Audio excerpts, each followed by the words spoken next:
નમસ્કાર નમસ્કાર નમસ્કાર વિદ્યાર્થી મિત્રો, સ્વાગત છે વિદ્યાકુલમાં. ફટાફટ જોડાઈ જાઓ, કારણ કે આજે આપણે વાત કરવાની છે એક સે ભલે દો. ઓકે વિદ્યાર્થી મિત્રો, ફટાફટ જોઈન થઈ જાઓ.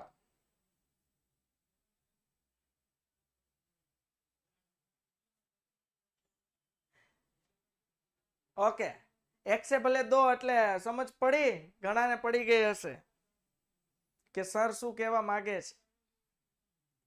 Okay, yes, absolutely right. Partner, ભાગીદારની વાત કરવા માંગીએ છીએ. ઓકે વિદ્યાર્થી મિત્રો,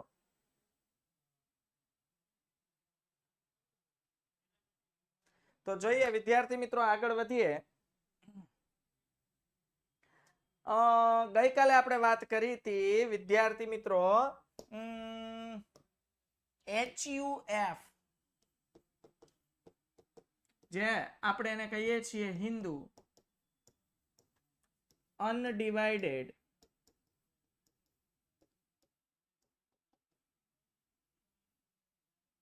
ફેમિલી, જેને આપણે ગુજરાતીમાં કહીએ છીએ હિન્દુ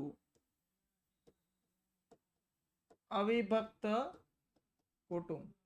બીજી આપણે આમાં ઘણી બધી એવી વાતો કરી હતી. કઈ કે હિન્દુ અવિભક્ત કુટુંબમાં જે વડીલ છે તે જ ધંધાકીય એકમનો કરતા હર્તા છે. બીજું, જો ધંધો અને એના માલિક નાદાર થાય તો સગીર વયના સભ્યો, મેં તમને શું કીધું હતું કે ફેમિલી એટલે કુટુંબના જે સભ્યો છે એમાં નાનામાં નાના બાળકથી લઈને વડીલમાં વડીલ બધા આવી ગયા. પણ આ કુટુંબ દ્વારા જે ધંધો ચલાવવામાં આવે છે એનો વહીવટ કરતા કોણ છે? એક વ્યક્તિ. પણ જો નાદાર જાહેર થાય તો સગીર વયના વ્યક્તિઓ, સગીર વયના જે કુટુંબના સભ્યો છે એને નાદારીમાં હિસ્સો આપવામાં આવતો નથી. એટલે કે હાથ ઊંચા કરી દે, વાઇન્ડ અપ કરી દે તો સગીર વયના વ્યક્તિને કોઈ પ્રોબ્લેમ ક્રિએટ થતો નથી. હા, અને બીજો મહત્વનો મુદ્દો જોયો તો યસ વિવેક, કે જન્મતાની સાથે સભ્યપદ પ્રાપ્ત થઈ જાય છે હિન્દુ અવિભક્ત કુટુંબમાં. બાળક જન્મે એટલે એ કુટુંબનો શું બની જાય છે વિદ્યાર્થી મિત્રો? સભ્ય. ઓકે, તો વિદ્યાર્થી મિત્રો, હિન્દુ અનડિવાઇડેડ ફેમિલીની આપણે શું કરી? વાત કરી. ઓકે, હા, એનું એક ઉદાહરણ જોઈએ છે તો સાંભળો. આપણે મફતલાલ ક્લોથ છે, મફતલાલ કપડા બનાવવાની ફેક્ટરી. તો વિદ્યાર્થી મિત્રો, એ હિન્દુ અનડિવાઇડેડ ફેમિલી હતું, એના વારસાગત ધંધો હતો. પણ પછી ફેમિલીઓમાં અંદર ને અંદર ઝઘડા થયા ને એટલે એ કંપની બહુ મોટી કંપની હતી, ખૂબ મોટા પાયે કાર્ય કરતી હતી. પણ ફેમિલીના સભ્યોમાં ને સભ્યોમાં વાદ વિવાદ થયો, વિખવાદ થયો અને અંતે કંપનીના સભ્યો છૂટા થયા, પ્રોપર્ટીના ભાગ પડ્યા. એટલે મફતલાલ જે કપડા બનાવતી જે કંપની છે ને એના ખરાબ દિવસો શરૂ થઈ ગયા. તો આવા ઘણા બધા હિન્દુ અવિભક્ત કુટુંબો છે. બાળકો, તમે ક્યાંય જોઈન્ટ ફેમિલી જોજો એટલે આપણા દાદા, પપ્પા, અંકલ બધા એક સાથે એક ઘરમાં રહે છે, ઘરના રોટલા એક સાથે બને છે, જમે છે એક સાથે, અને ધંધો પણ એક સાથે ચાલે છે. તો આ ધંધો પણ હિન્દુ અવિભક્ત કુટુંબ હોય. એટલે આના ઘણા બધા તમારી આસપાસ તમને આવા ધંધાઓ જોવા મળતા હોય છે. ઓકે, તો વિદ્યાર્થી મિત્રો, આજે મારે તમને વાત કરવાની છે ભાગીદારી. ભાગીદારી એટલે શું? પાર્ટનરશિપ. આપણે જો આ રીતે ત્રણ શબ્દો હું તમને કહું છું, ત્રણે ત્રણ શબ્દો અલગ છે, સાંભળજો. ભાગીદાર, પહેલા આપણે લઈએ ભાગીદારી, પછી આવશે ભાગીદારી પેઢી, અને પછી ત્રીજો શબ્દ આવે છે ભાગીદાર. સમજાય છે વિદ્યાર્થી મિત્રો? તો ભાગીદાર એ એવી વ્યક્તિઓ વચ્ચેનો સંબંધ છે કે જેઓ બધા દ્વારા અથવા બધા વતી કોઈ એક દ્વારા ચલાવાતા ધંધાનો નફો કે નુકસાન વહેંચી લેવા સંમત થયા હોય. બાળકો, ભાગીદારી પેઢી એટલે ભાગીદારીમાં જોડાયેલા વ્યક્તિઓ દ્વારા જે ધંધો ચલાવવામાં આવે એને કહેવાય ભાગીદારી પેઢી. પેઢી એટલે અહીંયા વાત થાય છે ધંધાની. જોજો હું શું કહું છું એ સમજજો. ભાગીદારી એટલે શું બાળકો? બે કે તેથી વધુ વ્યક્તિઓ, સમજજો, બે કે તેથી વધુ વ્યક્તિઓ જોડાઈને ધંધો શરૂ કરવા માટે જે સમજૂતી કરે, એકમેક સાથે જે કરાર કરે છે. કરાર બે પ્રકારના હોય, મૌખિક અને લેખિત. એ વસ્તુ કહી દઉં, આગળ આવશે એટલે કઈશ ડિટેલમાં. હા, સસ્પેન્સ રાખીએ થોડું. ચાલો, બે કે તેથી વધુ વ્યક્તિઓ. વિદ્યાર્થી મિત્રો, તો ભાગીદારીમાં ઓછામાં ઓછા બે વ્યક્તિ તો હોવા જ જોઈએ.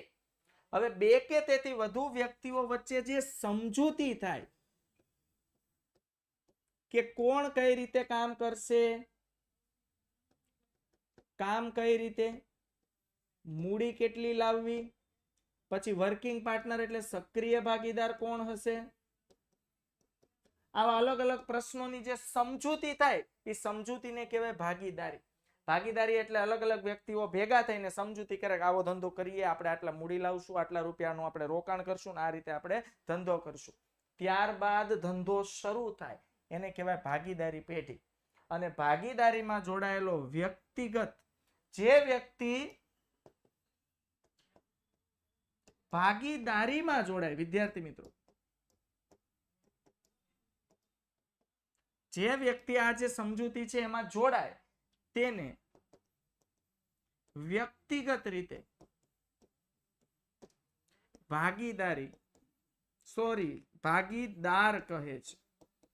વ્યક્તિગત રીતે ભાગીદાર કહે છે. વિદ્યાર્થી મિત્રો, સમજાય છે કે જે વ્યક્તિ ભાગીદારીમાં જોડાય એને વ્યક્તિગત રીતે ભાગીદાર કહે. પહેલા તમને આ ત્રણ શબ્દોની ખબર હોવી જોઈએ: ભાગીદારી, ભાગીદારી પેઢી અને ભાગીદાર. વિદ્યાર્થી મિત્રો સાંભળો જ, ભાગીદારીની હમણાં વ્યાખ્યા હું સમજાવીશ. ભાગીદારી પેઢી એટલે શું?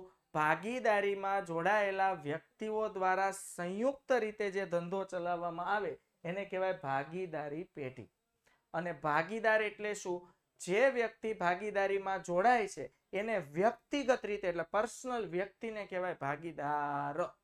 હાલો, ક્લિયર થયું વિદ્યાર્થી મિત્રો? તો જો તમને એક ઉદાહરણ આપીને સમજાવું. આ એટલે સમજાવું છું કે આગળના ટોપિક સમજવામાં સરળતા રહે. વિદ્યાર્થી મિત્રો સમજાય છે ને? હાલો,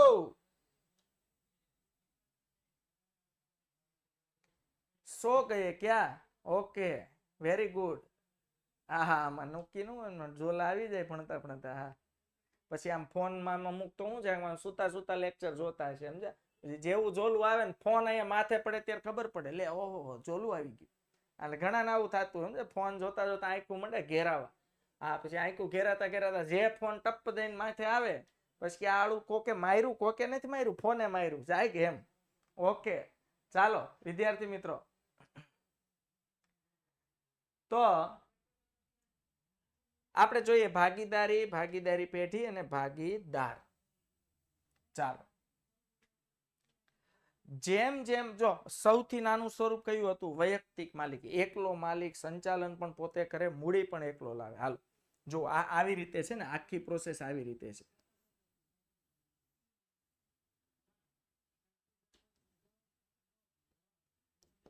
આ છે વૈયક્તિક માલિકી. આપણે મેન ત્રણ સ્વરૂપ લઈએ હો વિદ્યાર્થી મિત્રો. પછી આવે છે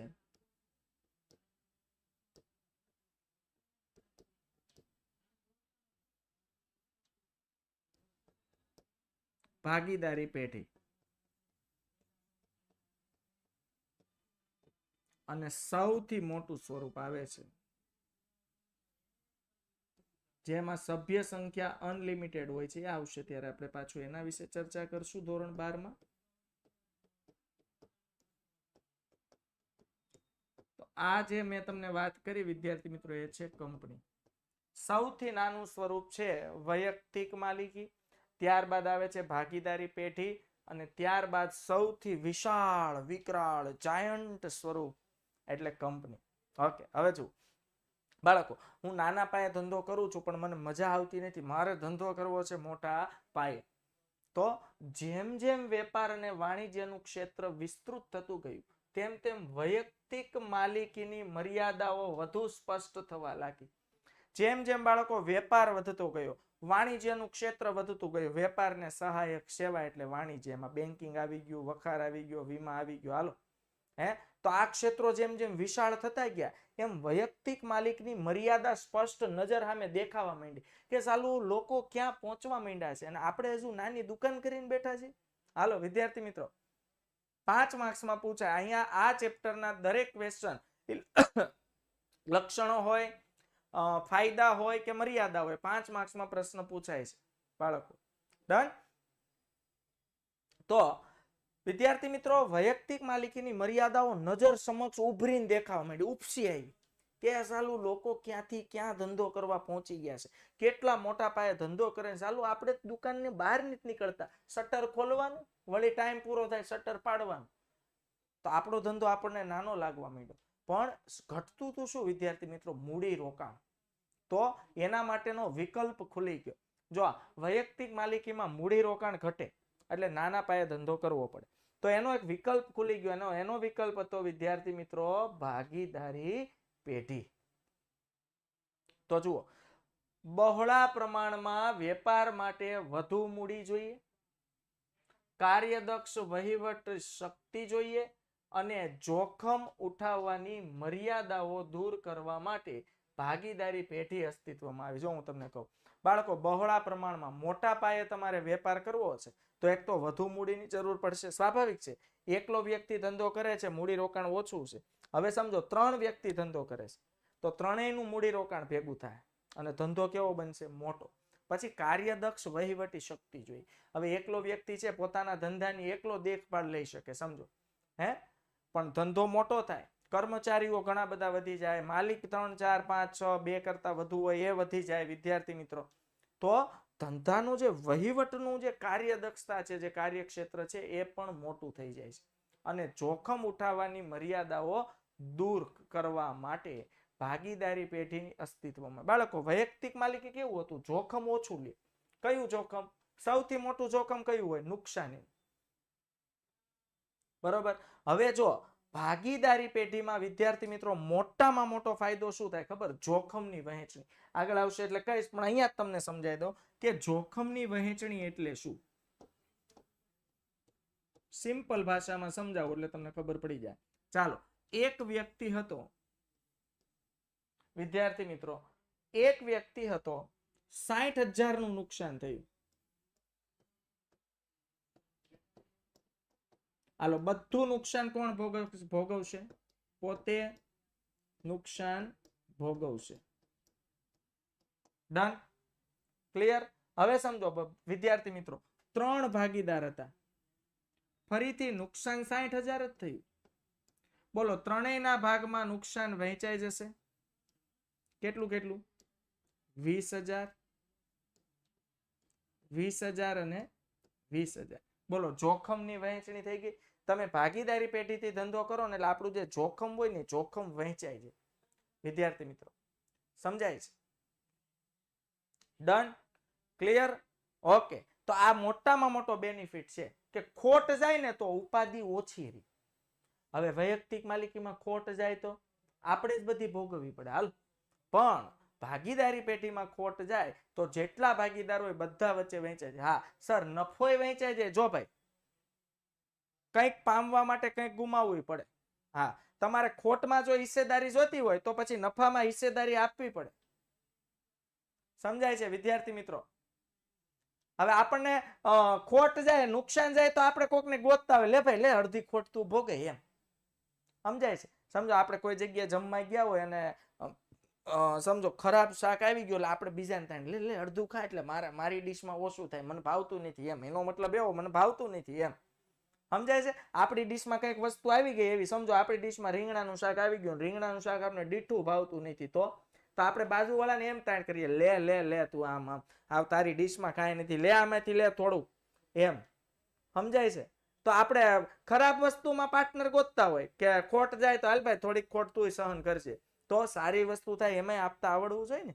તો નફામાં હિસ્સેદારી આપવી પડશે અને ખોટમાં પણ હિસ્સેદારી આપવી પડશે, એટલે ટેન્શન ઓછું રહે, જોખમ વહેંચાઈ જાય, શેર થઈ જાય, ડિસ્ટ્રીબ્યુટ થઈ જાય. ઓકે વિદ્યાર્થી મિત્રો,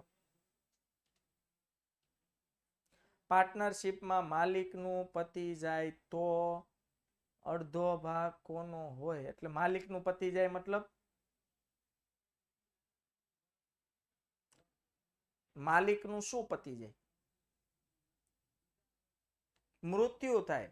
હા, એ પતી જાય. હાલ, માલિકનું મૃત્યુ થાય તો એના વારસદારને ભાગ જાય. એ તો ભાઈ બધું પછી નોમિની બધું પહેલેથી રેડી જ હોય. ઓકે, નફો હોય તો વારસદારને જાય, અને ખોટ કરીને ભાગીદાર મૃત્યુ પામે તો ખોટ પણ કોને ભોગવવી પડે? એના વારસદારો. ઓકે, જોઈએ વિદ્યાર્થી મિત્રો ભાગીદારીનો અર્થ.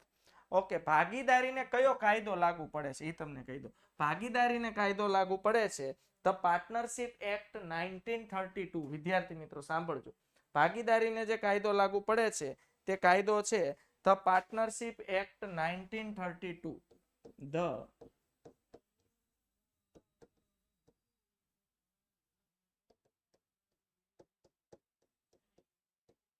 1932, જેને કહેવાય ભારતીય ભાગીદારી ધારો.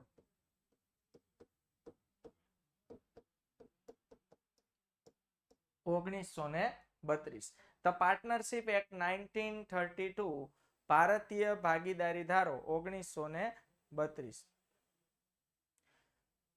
પરિવારમાં ભાગીદારના વારસદાર બધા તો સગીર ન હોય. ભાગીદારના પત્ની હોય કે નહીં, એના બા બાપુજી હોય, કોક તો હોય ને પુખ્ત વયનું. એમ તો આવા સંજોગોમાં વિદ્યાર્થી મિત્રો એના વારસદાર નુકસાન કે ખોટ ભોગવવી પડે, અને અંતે એના જે કરતા હરતા હોય, વહીવટ કરતા, તમે એમ કહો હાલો સગીર નથી, મમ્મી પપ્પા નથી, પત્ની નથી, તો બધા સગીર જ છે, તો પછી એના જે કરતા હરતા હોય ને એને ભોગવવું પડે. ડન? ઓકે, હાલો હવે પાછા આમાં આવી જાવ. તમે પાછા જે પ્રશ્નો જરૂર નથી એવા પ્રશ્નો પૂછો. હોય તો, ન હોય તો અત્યારે જે છે ને બોર્ડ પર એનું કરો આપણે. સમજાય છે? બધા પ્રશ્નોના ઉત્તર છે, રિયલ લાઈફમાં બધું છે. બધા સગીર વયના હોય તો સગીર વયને પાલન પોષણ કરનાર તો કોક હશે ને, એને વહીવટ કરતા કહેવાય. અને વહીવટ કરતા એ ભોગવવું પડે. નફો હોય તો વહીવટ કરતા ને જાય, ખોટ હોય તો વહીવટ કરતા એ ભોગવવી પડે છે. એને કહેવાય ભાગીદારના વહીવટ કરતા. Okay, done? ચાલો હવે અહીંયા આવી જાવ. 1932 નો ભારતીય ભાગીદારી ધારો શું કહે છે એ મુજબ તમે છે ને આ વ્યાખ્યા પણ લખી શકો. જુઓ, 1932 ના ભારતીય ભાગીદારી કાયદા મુજબ, ભાગીદારી ધારા મુજબ, ભાગીદારી એ એવી વ્યક્તિઓ, પેલા તો છે ને આ બહુવચન આવવું જોઈએ, કારણ કે એક વ્યક્તિ તો હશે જ નહીં. એવી વ્યક્તિઓ વચ્ચેનો સંબંધ છે, એવી વ્યક્તિઓ વચ્ચેનો સંબંધ છે કે જેઓ બધા દ્વારા અથવા બધા વતી કોઈ એક દ્વારા ચલાવાતા ધંધાનો નફો વહેંચી લેવા સંમત થયા હોય. તો વિદ્યાર્થી મિત્રો યાદ રાખવાનું, ભાગીદારી એ એવી વ્યક્તિઓ વચ્ચેનો સંબંધ છે. એવી વ્યક્તિઓ એટલે ઓછામાં ઓછી બે. વિદ્યાર્થી મિત્રો બોલો, ઓછામાં ઓછી બે. ભાગીદારી એવી વ્યક્તિઓ વચ્ચેનો સંબંધ છે કે જેઓ બધા, એટલે બધા ભેગા મળીને, સમજો એક ભાગીદારી છે, એમાં કેટલા પાર્ટનર છે? 3. તો બધા ભેગા મળીને ધંધો કરે. એટલે બધા ભેગા મળીને, જો ભેગા મળીને કામ કરવું મતલબ શું? દરરોજ 3 વ્યક્તિએ દરરોજ સવારે 8 વાગે એટલે ટિફિન નું ડબલું લઈને આવે, આખો દિવસ કામ કરે, વળી પાછા સાંજના 8 વાગે એટલે ટિફિન લઈને ઘરે. એટલે આને કહેવાય બધા દ્વારા, અથવા બધા વતી કોઈ એક દ્વારા. બધા વતી કોઈ એક દ્વારા એટલે શું વિદ્યાર્થી મિત્રો?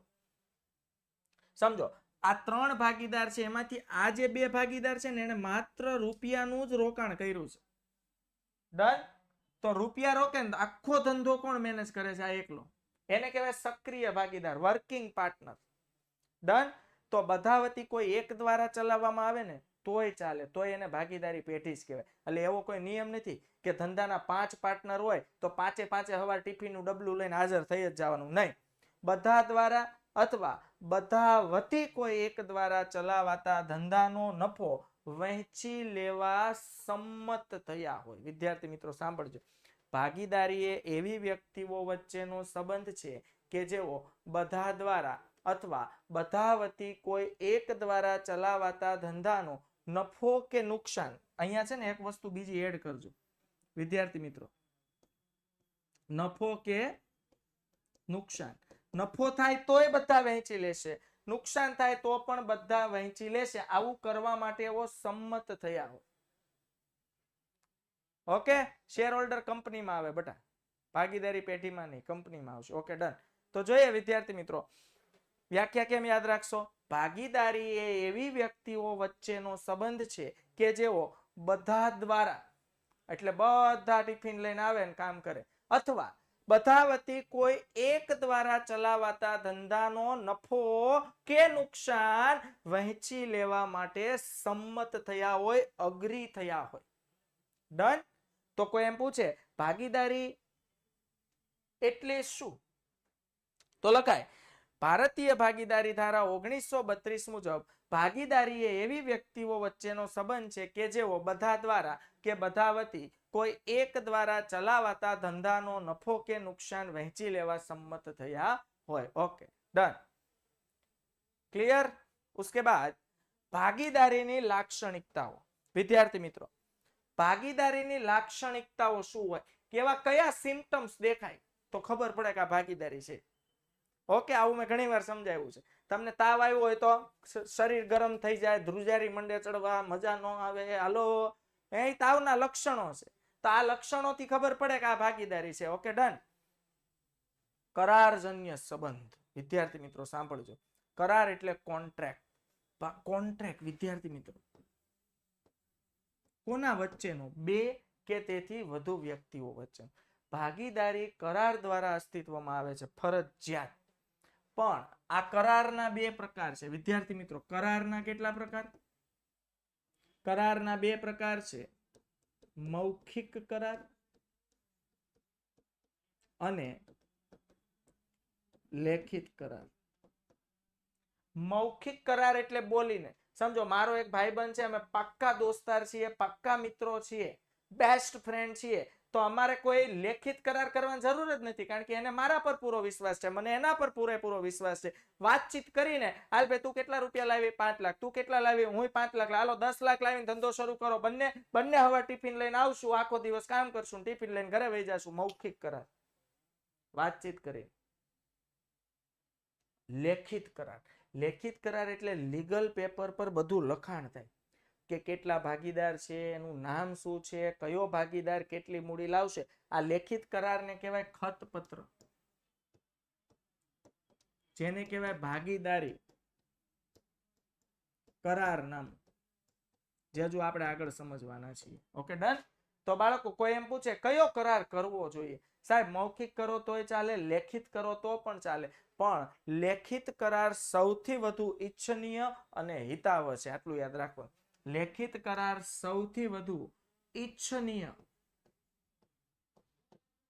અને હિતાવહ છે. ડન. ઓકે સાહેબ, લેખિત કરાર શા માટે ઈચ્છનીય હિતાવહ? મૌખિક બાળકો અત્યારે જુઓ, માણસ પર એટલો વિશ્વાસ રાખવા જેવું રહ્યું નથી આ જમાનો. બોલીને બધા ફરી જાય, બોલ્યા શું હોય, અને પાછા જ્યારે ખરેખર મેટર થાય ત્યારે કંઈક ફરી જાય છે. તો લખેલું હોય ને તો વાંચવા થાય. વિદ્યાર્થી મિત્રો સમજાય છે? લેખિત કરાર હોય ને તો ભવિષ્યમાં ભાગીદારો વચ્ચે કોઈ વાદ વિવાદ કે વિખવાદ ઉભો થાય, તો આવા સંજોગોમાં લેખિત કરાર હોય તો એનું સરળતાથી સોલ્યુશન લાવી શકાય. એટલા માટે yes, this is the proof. એટલા માટે એમ કહેવાય કે લેખિત કરાર એ સૌથી વધુ ઈચ્છનીય અને હિતાવહ છે. ઓકે ડન, ક્લિયર વિદ્યાર્થી મિત્રો.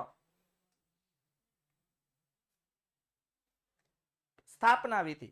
ભાગીદારી પેઢીની સ્થાપના વિધિ ખૂબ જ સરળ છે. હવે એવા કોઈ પણ પ્રકારના લીગલ કે કાયદેસરના જટિલ પ્રશ્નોમાં પડવાની જરૂર જ નથી. કોઈ પણ જટિલ કે લાંબી વિધિમાંથી પસાર થયા વિના તમે 2-3 ભાઈબંધ દોસ્તાર મિત્રો ભેગા થાવ, ભાગીદારીમાં ધંધો કરો, મૌખિક કરાર કરો, કોઈ વાંધો નથી. લેખિત કરાર કરો તો લીગલ પેપર પર, સ્ટેમ્પ પેપર પર ખાલી લખવાનું હોય છે, એમાં કાંઈ વાંધો નથી.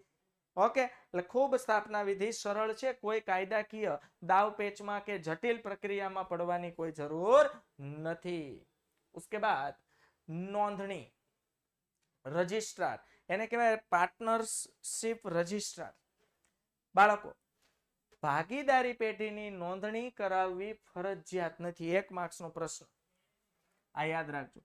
ભાગીદારી પેઢીની નોંધણી કરાવવી ફરજિયાત નથી, પરંતુ હિતાવહ છે. કોઈ એમ કહેશે કે રજિસ્ટ્રાર પાસે નોંધણી કરાવવી ફરજિયાત છે, તો એનો જવાબ છે ના, પણ હિતાવહ છે. ઓકે, લીગલ ચોપડે એટલે સરકારી ચોપડે આપણા ધંધાનું નામ હોવું જોઈએ એમ, બાકી નોંધણી કરાવવી ફરજિયાત નથી. બાળકો, આવી જે નોંધણી છે ને, ભાગીદારી પેઢીના નોંધણી અધિકારી એને કહેવાય રજિસ્ટ્રાર ઓફ ફોર્મ્સ. નોંધણી અધિકારી કહેવાય. વિદ્યાર્થી મિત્રો, ભાગીદારી પેઢીની જે નોંધણી કરતા હોય ને એ અલગ હોય, કંપની રજિસ્ટ્રાર અલગ હોય, જે કંપનીની નોંધણી કરે તેની પાસે આપણે કરાર રજૂ કરવાનો, લેખિત કરાર, અને આપણા ધંધાની શું કરાવવાની? નોંધણી. ઓકે, ભાગીદારોની સંખ્યા યાદ રાખજો વિદ્યાર્થી મિત્રો. ભાગીદારી પેઢીમાં ભાગીદારોની સંખ્યા ઓછામાં ઓછા 2 તો હોવા જ જોઈએ. 2 માંથી 1 ટપકી જાય એટલે સીધો વૈયક્તિક માલિકી બની જાય. એટલે ભાગીદારી પેઢીમાં ઓછામાં ઓછા 2 ભાગીદાર હોવા જોઈએ. હવે સાંભળજો, કંપની ધારો પેલા છે ને, કંપની ધારો 1956 હતો, ધ કંપનીઝ એક્ટ 1956.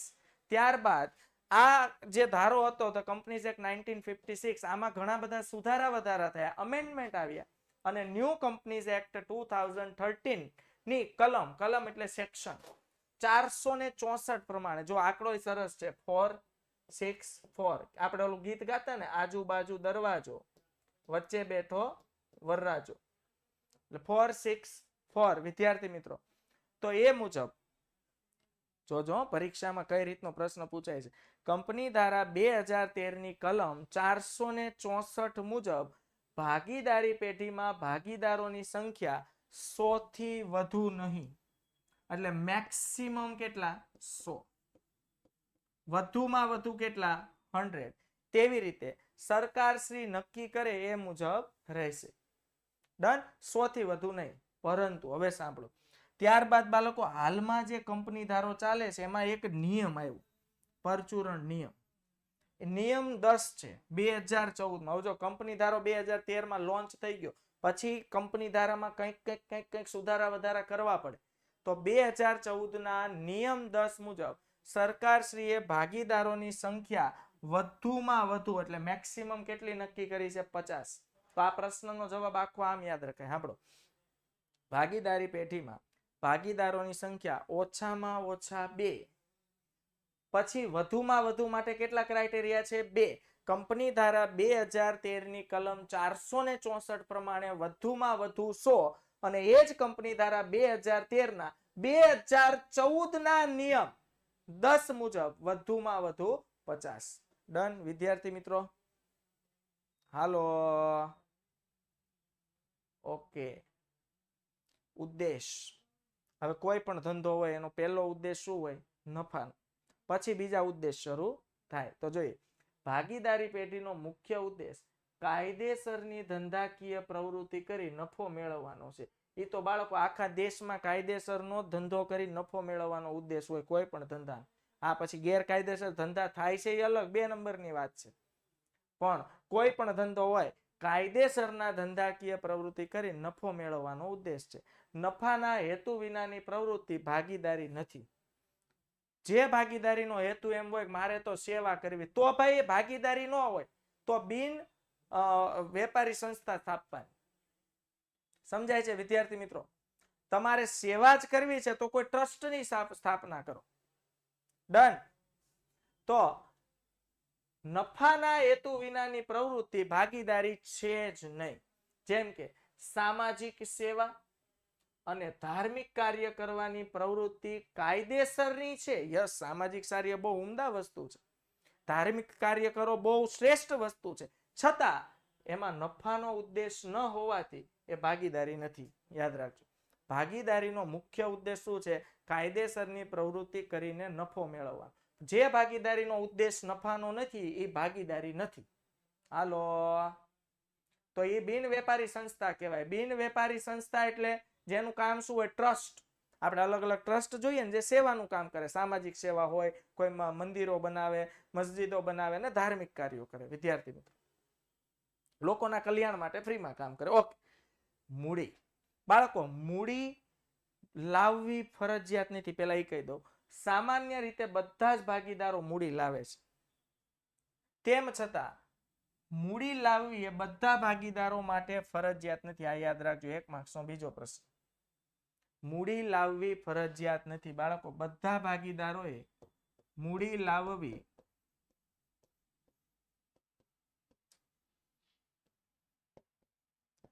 ફરજિયાત નથી. યાદ રાખજો. ઓકે, દરેક ભાગીદારોએ મૂડી લાવવી ફરજિયાત નથી. ડન.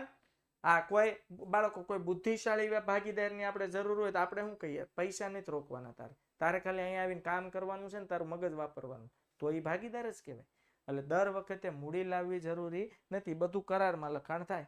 સંચાલન, ભાગીદારી પેઢીમાં ધંધાનું સંચાલન આપણે વ્યાખ્યામાં જોઈ લીધું ને આવી ગયો. જો એ પોઈન્ટ છે.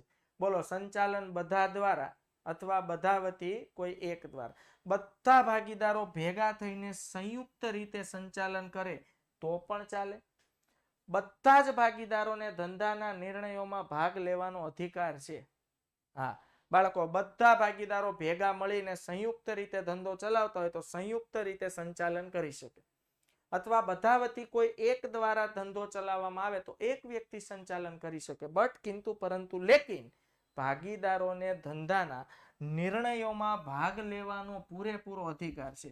સમજો, 3 ભાગીદારમાંથી કોઈ એક ભાગીદાર વર્કિંગ પાર્ટનર છે, સક્રિય ભાગીદાર છે. ડન.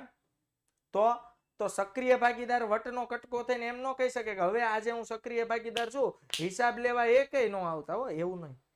નિર્ણય પ્રક્રિયા હું એકલો લઈશ. નહીં. નિર્ણય લેવાનો થાય તમારો ઓલા બેન બોલાવવા પડે ફોન કરી, ભાઈ જ્યાં હોય ત્યાં પેલા અહીંયા આવો, આપણે અગત્યનો નિર્ણય લેવાનો. ચાલો ડન. તો બાળકો, કરારમાં દર્શાવ્યા મુજબ કોઈ એક કે એક કરતા વધારે ભાગીદારો પણ સંચાલન કરી શકે. એ આપણે વ્યાખ્યામાં જોયું. બધા દ્વારા અથવા બધા વતી કોઈ એક દ્વારા ચલાવાતા ધંધાનો નફો વહેંચી લેવા સંમત થયા હોય. હાલો ડન થાય છે વિદ્યાર્થી મિત્રો. હાલો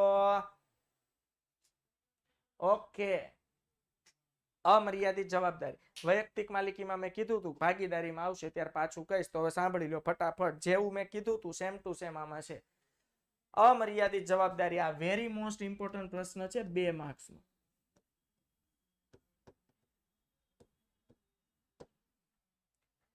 બાળકો, વૈયક્તિક માલિકીની જેમ જ્યારે ભાગીદારોની મિલકતો કરતા દેવું વધી જાય, એટલે કે ભાગીદારોની મિલકતો દેવું ચૂકવવા માટે પૂરતી ન હોય, એટલે કે ભાગીદારોની મિલકતોમાંથી દેવું ચૂકવી શકાય તેમ ન હોય, ત્યારે આવા સંજોગોમાં દરેક ભાગીદારોએ પોતાની અંગત માલ મિલકત જર જમીન જાયદાદ વેચીને પણ ધંધાનું દેવું ભરપાઈ કરવું પડે છે.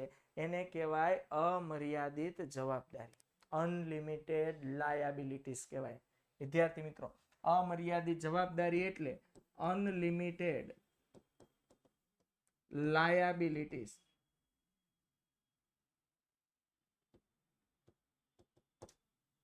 ડન.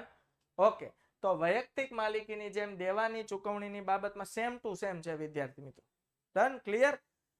બોલો, પેઢીની મિલકતોમાંથી પણ દેવું ભરપાઈ થઈ શકે તેમ ન હોય ત્યારે ભાગીદારોએ પોતાની અંગત માલ મિલકત જર જમીન જાયદાદ વેચીને પણ ધંધાનું દેવું ભરપાઈ કરવું પડે. તેને કહેવાય અમર્યાદિત જવાબદારી. ઓકે. उसके बाद માલિકીની ફેરબદલી. ભાગીદારી પેઢીમાં માલિકીની ફેરબદલી સરળ નથી. બધા જ ભાગીદારોની સંમતિ વગર કોઈ પણ ભાગીદાર પોતાનો ભાગ બીજાની તરફેણમાં બદલી શકતો નથી. સમજો 3 ભાગીદાર હતો ને એમાંથી એક રિહાઈ ગયો. એને એવું કીધું હવે હું મારો હિસ્સો છોડું છું કે મારો એક બીજો ભાઈબંધ છે ને એને લઈ આવું, ભલે તમને બધાને હેરાન કરે. એ કે હેરાન કરે ને એવો એક વ્યક્તિ ગોતી આવું. એવી રીતે માલિકીની ફેરબદલી થતી નથી. દરેક ભાગીદારોની સર્વસંમતિ હોય તો શક્ય બને, પણ કોઈ એક ભાગીદાર જાણી જોઈને પોતાનો માલિકી હક બીજાની તરફેણમાં ટ્રાન્સફર કરે, ફેરબદલી કરે, આવું વિદ્યાર્થી મિત્રો શક્ય નથી.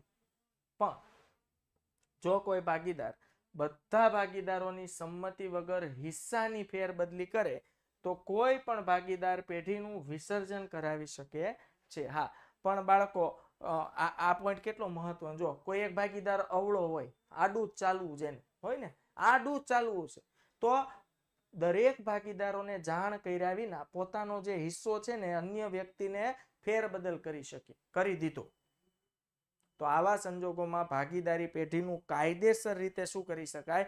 વિસર્જન. અચ્છા, વિસર્જન એટલે ધંધાકીય એકમનો કાયમી અંત. The end. યસ, વિસર્જન એટલે કાયમી અંત.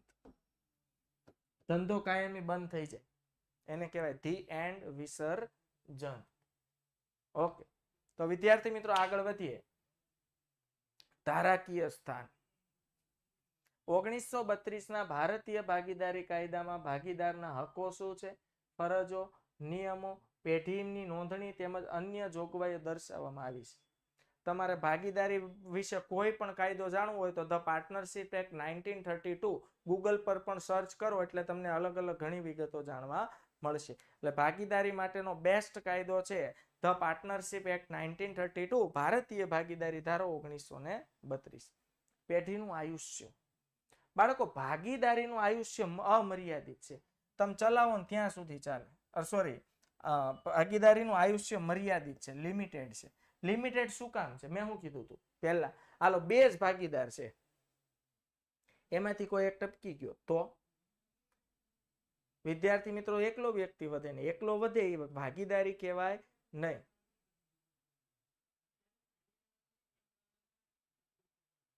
સમજાય છે? તો એ ભાગીદારી કહેવાય નહીં. એકલો વધે તો એને કહેવાય વૈયક્તિક માલિકી. તો ભાગીદારીનું આયુષ્ય બહુ મર્યાદિત છે. ભાગીદારી અને ભાગીદારી પેઢીનું અલગ અસ્તિત્વ છે. તેને કારણે કોઈ એક ભાગીદાર અસ્થિર મગજનો થાય. સમજો, બે હોય અને એક ભાગીદાર અસ્થિર મગજનો થાય એટલે માનસિક સંતુલન ગુમાવી બેસે. આવીને ખાતે આવે ને ટિફિન લઈને આવે, સીધો ઓલા બીજા ભાગીદારીને ધબાધબી મારવા જ માંડે. માનસિક સંતુલન ગુમાવી બેઠો. હવે એની યાર ધંધો કરે? એ આપને ધંધો કરવા જેવા ન રહેવા દે. સમજાય છે? અથવા કોઈ ભાગીદાર મૃત્યુ પામે કે આપણી જ પેઢીમાં ભાગીદાર તરીકે હોય એમાંથી કોઈ નાદાર જાહેર થાય તો બાળકો આ ભાગીદારીનો અંત આવે છે. કારણ કે જે નાદાર થાય એટલે જે ગામના બૂચ મારતો હોય, જે ગામનું દેવાળું ફૂકી નાખતો હોય, એ વ્યક્તિ અરે આપણે ધંધો કરાય નહીં. તો આવા સંજોગોમાં વિદ્યાર્થી મિત્રો ભાગીદારી પેઢીનું વિસર્જન એટલે ધી એન્ડ આવે છે. બાકીના ભાગીદારો સર્વસંમતિથી સંબંધિત ભાગીદારના ભાગની વહેંચણી અંદરો અંદર અથવા નવા ભાગીદારના પ્રવેશ દ્વારા કરી શકાય. જો બાળકો, જૂની ભાગીદારીનો અંત આવે છે. અહીંયા શબ્દ શું છે ખબર? ભાગીદારીનો અંત આવે છે. હવે ભાગીદારીનો અંત આવવો મતલબ સમજો, બે ભાગીદાર હતા, ત્રણ ભાગીદાર છે, એક અસ્થિર મગજનો થયો. તો એ અસ્થિર મગજના ભાગીદારીને દૂર કરવો હોય તો ત્રણ વચ્ચે જે સમજૂતી હતી, સમજૂતીનો એન્ડ આવશે. અને હવે કેટલા વૈધા? બે. પણ આ બે વૈધા એ ફરીથી ધંધો શરૂ રાખવા માંગે છે તો આ બંને વચ્ચે નવી સમજૂતીનું સર્જન થાય. સમજાય છે વિદ્યાર્થી મિત્રો? નાદાર જાહેર થવું એટલે દેવાળું ફૂકી નાખવું. નાદાર વ્યક્તિ હોય ને એ પોતાની અંગત મિલકતો વેચી નાખે ને તોય દેવું ભરપાઈ થાય તેમ ન હોય એને કહેવાય નાદાર. પછી તમે એની પાસે ઉઘરાણી ન કરી શકો કારણ કે એ પોતે વૈધો છે. હવે બસ બીજું કાંઈ વૈધું નથી, એને નાદાર કહેવાય. યસ. તો બાળકો, બાકીના ભાગીદારો સર્વસંમતિથી સંબંધિત ભાગીદારના ભાગની વહેંચણી અંદરો અંદર અથવા નવા ભાગીદારના પ્રવેશ દ્વારા કરી શકે. તમે નવો ભાગીદાર પણ પ્રવેશ કરી શકો છો. આમ ભાગીદારીનો અંત આવે છે, પરંતુ ઘણીવાર ભાગીદારી પેઢીનું વિસર્જન થતું નથી. એક સરસ મજાનો પ્રશ્ન છે, જો ભાગીદારીનું વિસર્જન થવાથી ભાગીદારી પેઢીનો અંત આવતો નથી.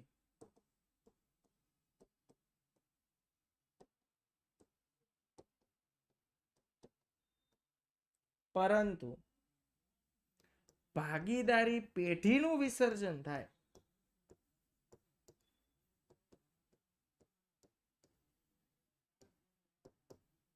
તો ભાગીદારીનો આપોઆપ અંત આવે છે. ડન વિદ્યાર્થી મિત્રો. ભાગીદારીનું વિસર્જન થાય ને એટલે ભાગીદારો વચ્ચેની સમજૂતી બદલાય પણ ધંધો શરૂ રહે. એટલે ભાગીદારી પેઢીનો અંત આવતો નથી, પણ એક વખત ધંધો બંધ થઈ જાય પછી ત્યાં ભાગીદારો આવીને મંજીરા વગાડે ધંધાની બહાર નહીં. તો એક વખત ભાગીદારી પેઢીનું વિસર્જન થઈ જાય, ધંધાનો શું આવે છે આપોઆપ, ધંધો બંધ થઈ જાય એટલે સમજૂતીનો શું આવે છે અંત, એને કહેવાય ભાગીદારીનું વિસર્જન. ઓકે, આગળ જોઈએ વિદ્યાર્થી મિત્રો. ભાગીદારીના ફાયદા. આના પછી કોનો લેક્ચર છે? નથી. Very good. તો આપણે 5-10 મિનિટ લડાઈ લડી શકીએ છીએ. જો હવે ફાયદામાં ફટાફટ તમને ખબર પડશે. તમને સમજાય તો છે ને વિદ્યાર્થી મિત્રો? Okay, very good. ફાયદા શું છે? બેનિફિટ. સરળ અને ઓછી ખર્ચાળ સ્થાપના વિધિ. બાળકો, ભાગીદારી પેઢીની સ્થાપના વિધિ ખૂબ સરળ છે. 2-3 મિત્રો મળ્યા, ફાકા ફોજદારી કરતા હતા ને ત્યાં ધંધાની વાત નીકળી તો વાતચીત કરી ધંધો શરૂ કરી દીધો. મૌખિક કરાર અથવા 3-4 વ્યક્તિ ભેગા થઈને લખાણથી બધું નક્કી કરીને લેખિત કરાર કર્યો સ્ટેમ્પ પેપર પર અને ફટાફટ ધંધાની સ્થાપના કરો. કાંઈ માથાકૂટ નથી. રજિસ્ટ્રાર પાસે જઈને તમે નોંધણી કરાવો, પણ નોંધણી કેવી છે? હિતાવહ છે, ફરજિયાત નથી. એટલે કોઈ પણ પ્રકારની સ્થાપના વિધિનો લાંબો ખર્ચ થતો નથી. તો ભાગીદારી પેઢીની સ્થાપના વિધિ સરળ અને ઓછી ખર્ચાળ છે. સ્થાપના વિધિ માટે કોઈ ખાસ કાયદાની વિધિમાંથી પસાર થવું પડતું નથી.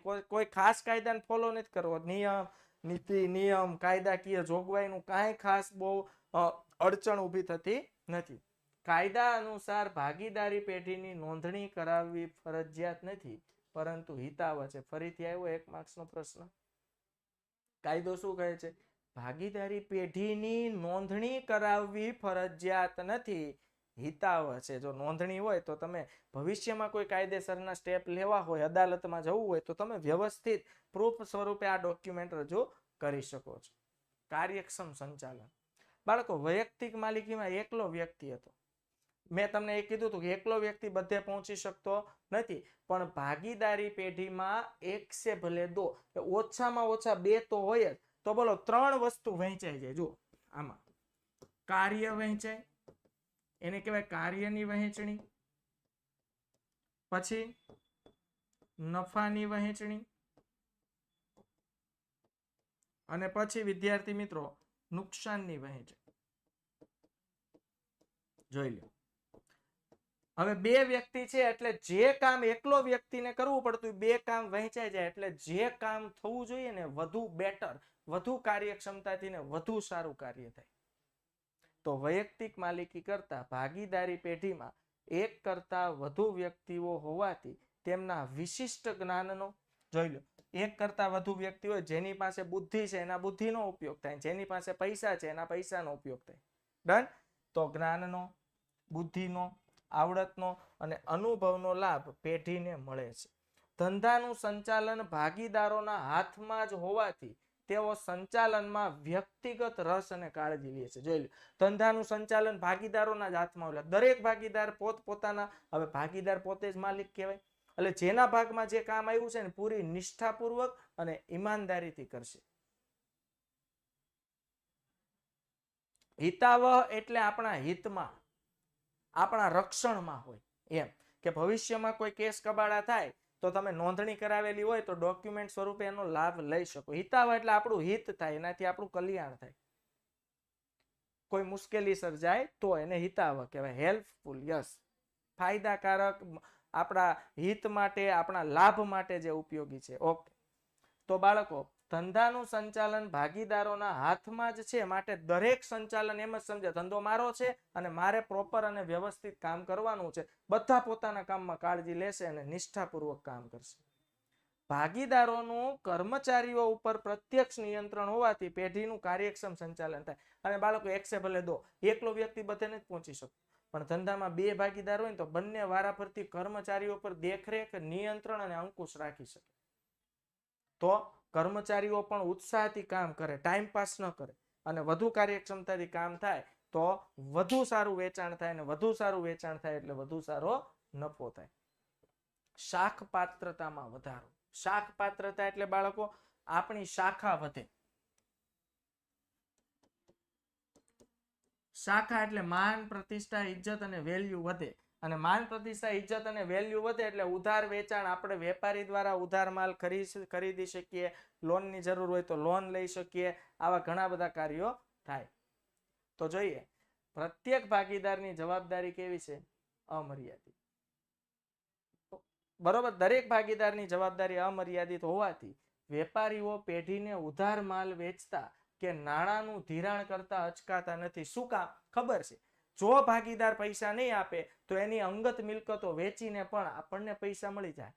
એટલે ઉધાર વેચાણ કરે. જથ્થાબંધ વેપારી ભાગીદારોને ઉધાર માલ વેચે. હાલ તું માલ લઈ જા, પૈસા પછી દેજે. એને ખબર છે કે આ ભાઈ દેવાળું ફૂંકવા નથી, અને ફૂંકશે તો આપણે એની અંગત મિલકતમાંથી જપ્ત કરી લેવું. કારણ કે ભાગીદારોની જવાબદારી કેવી છે? અમર્યાદિત. બાળક, લેણદારો તેમનું લેણું ગમે તે ભાગીદાર પાસેથી તેમની ખાનગી મિલકતોમાંથી પણ વસૂલ કરી શકે છે. સેમ ટોપિક મેં જે તમને કીધો હોય કે ધંધાનું દેવું વધી જાય તો જે લેણદારો છે એ ભાગીદારોની અંગત મિલકતોમાંથી પણ દેવું વસૂલ કરી શકે છે. એને કહેવાય ભાગીદારી પેઢી. આથી વૈયક્તિક માલિકીની સરખામણીમાં ભાગીદારીના ધંધા માટે શાખ પ્રાપ્તિની શક્યતા વધુ છે. શાખ પ્રાપ્તિ એટલે જથ્થાબંધ વેપારી પાસેથી આપણે ઉધાર માલ ખરીદી શકીએ છીએ. કારણ કે જથ્થાબંધ વેપારીને આપણા પર વિશ્વાસ છે એઝ અ ભાગીદાર પર. કારણ કે ભાગીદાર જો નાદાર જાહેર થાય તો અંગત મિલકતમાંથી પણ પૈસા તો મળી જ જશે. એટલે પૈસાનું જોખમ વેપારીને નથી, માટે ઉધાર વેચાણ કરશે.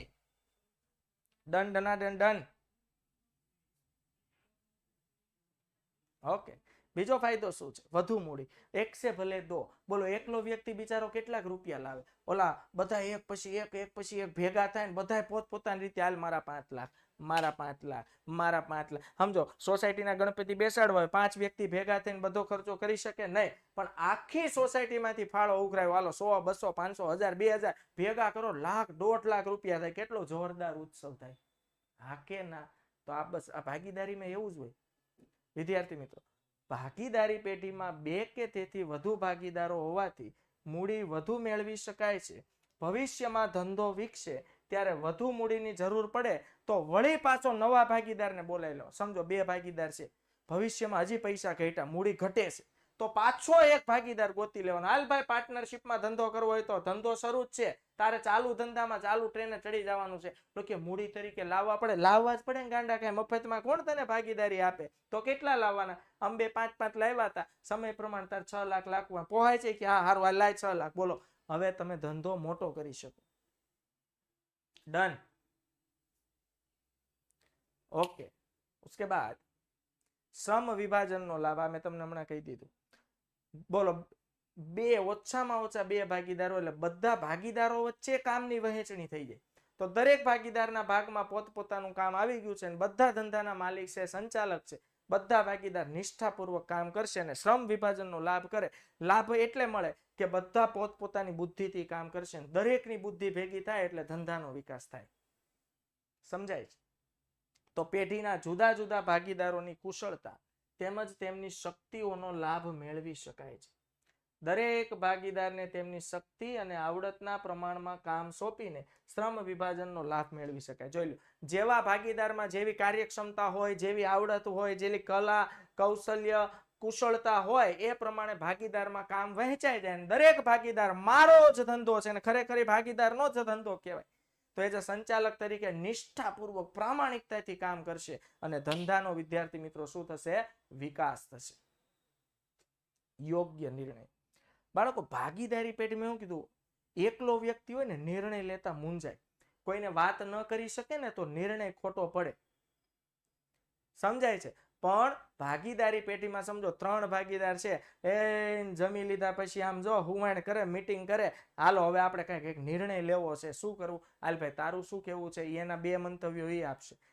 ત્રીજાને પૂછ્યું, તારું શું કેવું છે? તો એના મગજ પ્રમાણે 2 મંતવ્યો આપશે, મારા મગજ પ્રમાણે હું 2 મંતવ્ય આપીશ. વિદ્યાર્થી મિત્રો, બધાના મત રજૂ થાય ને તો બુદ્ધિપૂર્વકનો યોગ્ય નિર્ણય આવે. હાલો, સમજાય છે વિદ્યાર્થી મિત્રો? તો બધા ભાગીદારી પેઢીમાં કોઈ પણ બાબત અંગે નિર્ણય લેતા પહેલા તેની ઉપર ચર્ચા વિચારણા થાય છે. સાહેબ, ચર્ચા વિચારણા કોની ઉપર થાય? ભાગીદારો વચ્ચે બધા ભેગા થઈને ચર્ચા કરે કે આ નિર્ણય લેવાય કે નહીં. બધા પોતાની બુદ્ધિપૂર્વક પોતાનો મત રજૂ કરે, મંતવ્ય રજૂ કરે, પોતાનો વિચાર રજૂ કરે. દરેક ભાગીદારનું મંતવ્ય લેવાય, પછી જ ધંધાના હિતમાં સર્વસંમતિથી નિર્ણય લેવામાં આવે છે. નિર્ણય પ્રક્રિયામાં બધા જ ભાગીદારોના જ્ઞાન અને અનુભવનો લાભ મળે છે. મેં કીધું બધા જે ભાગીદારી પોતપોતાની રીતે બુદ્ધિ ચાતુર્યથી નિર્ણય આપે કે આમાં આ કરીએ ને તો મને એવું લાગે છે કે નુકસાન થાય. કોઈ એક ભાગીદાર કે એના કરતા આમ કરીએ તો કેમ થાય, અને ત્રણેય ભાગીદારની ડિસ્કશન પછી એક મહત્વનો યોગ્ય નિર્ણય આવે. એટલે ભૂલ ભરેલા નિર્ણયો આવવાની શક્યતા ઘટી જાય. સમજાય છે? उसके बाद પરિવર્તનશીલતા. વિદ્યાર્થી તો કેટલું છે એટલે હું તમને ટાઈમ આપ, હાલો થોડુંક જ છે. Okay done. જતા ને હો 5 મિનિટ ક્યાંય જતા ને. Okay done. પરિવર્તનશીલતા. ભાગીદારી ઐચ્છિક કરાર છે. ઐચ્છિક એટલે સ્વૈચ્છિક. એમાં તમે કોઈ બાંધી ન રાખો. ધંધામાં જોડાયો, હવે મૃત્યુ ન થાય ત્યાં સુધી ધંધો નથી છોડવાનો, એમ ન હોય. ભાઈ, આ સ્વૈચ્છિક રીતે કોઈ ભાગીદારને એમ થાય કે મારે તમારા ધંધામાં નથી રહેવું, મારે જવું છે, સારું, એનો હિસ્સો આપી દો અને એને કરો વેત. ઓકે, તો બાળકો, આ કરારમાં જરૂર મુજબ ફેરફાર કરી શકાય છે.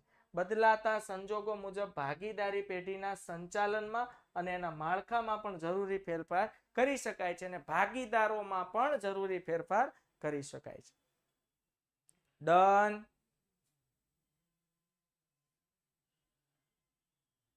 फिर से सो गए क्या?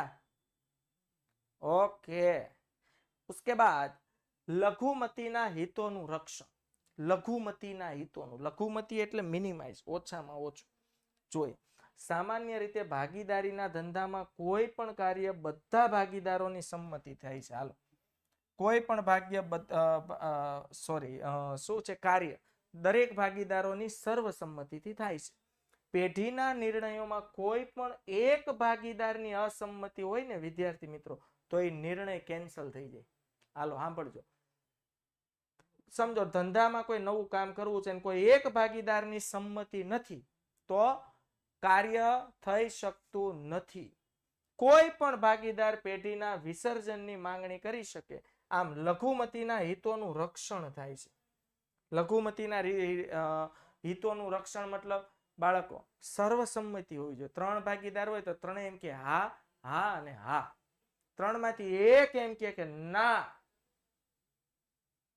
હા, 50 માંથી એક ના પાડે ને તો એ કાર્ય અટકાવવું પડે.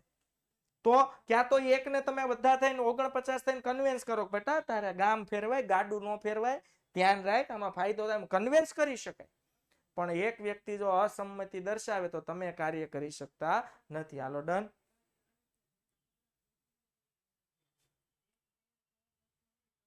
ઓકે. ગ્રાહકો સાથે સીધો સંબંધ.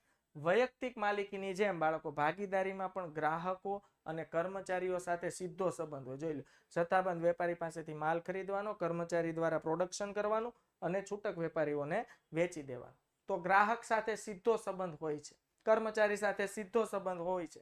બરોબર છે? એટલે આપણે જરૂરિયાત પ્રમાણે ગ્રાહકની પસંદગી પ્રમાણે માલ સામાન વસ્તુમાં ફેરફાર કરી શકીએ છીએ અને ધંધો આગળ વધારી શકીએ છીએ. આર્થિક સત્તાનું વિકેન્દ્રીકરણ. ભાગીદારી પેઢીમાં ઓછામાં ઓછા 2 અથવા 2 કરતા વધારે ભાગીદારો હોવાથી આર્થિક સત્તા બધા જ ભાગીદારો વચ્ચે વહેંચાઈ જાય. આર્થિક સત્તા એટલે નાણાકીય સત્તા. બધાની નાણાકીય સત્તા અલગ અલગ હોય. અથવા એવો આપણે તમે એટર્ની, પાવર ઓફ એટર્ની શબ્દ સાંભળ્યો છે. તો જેની પાસે પાવર ઓફ એટર્ની હોય ને એ દરેક ધંધામાં નાણાકીય લેવડ દેવડ કરી શકે, અને જેની પાસે પાવર ઓફ એટર્ની ન હોય એ ન કરી શકે. તો બધા પાસે અમુક નાણાકીય લિમિટનો પાવર ઓફ એટર્ની હોય છે. ડન. આવકવેરાનો ઓછો બોજ, સિમ્પલ સમજાઈ દો બાળકો. એકલો વ્યક્તિ ધંધો કરે અને ટેક્સ આવ્યો 50,000. હવે આ જ ધંધો 2 વ્યક્તિ કરે છે ભાગીદારી પેઢીમાં, ટેક્સ 50,000 ભરવાનો થયો. બોલો, બંને વચ્ચે આવકવેરો વહેંચાઈ જાય એટલે બંનેના ભાગમાં 25,000 આવે. આ છે ભાગીદારીનો ફાયદો. હવે સમજાયું વિદ્યાર્થી મિત્રો? તો તમે આ પ્રશ્નોને ખાસ યાદ રાખીને લખવાના છે કે ભાગીદારી ના અર્થ લક્ષણો અને ફાયદા. ઓકે વિદ્યાર્થી મિત્રો, લખીને કમ્પ્લીટ મોઢે કરવાનું છે. ભાગીદાર અલગ છે, ભાગીદારી અલગ છે અને ભાગીદારી પેઢી અલગ છે. ફરીથી કહી દો, ભાગીદારી એટલે ભાગીદારો વચ્ચેની સમજૂતી, ભાગીદારી પેઢી એટલે ભાગીદારો સંયુક્ત રીતે ધંધો ચલાવે, ધંધાને કહેવાય ભાગીદારી પેઢી. અને આ ભાગીદારીમાં જોડાયેલ વ્યક્તિને વ્યક્તિગત રીતે ભાગીદાર કહેવામાં આવે છે. તો વિદ્યાર્થી મિત્રો, ફરીથી આપણે આવતીકાલે મળશું. ત્યાં સુધી આવજો. Bye bye, take care, C you, ધન્યવાદ, જય હિન્દ, ભારત માતા કી જય.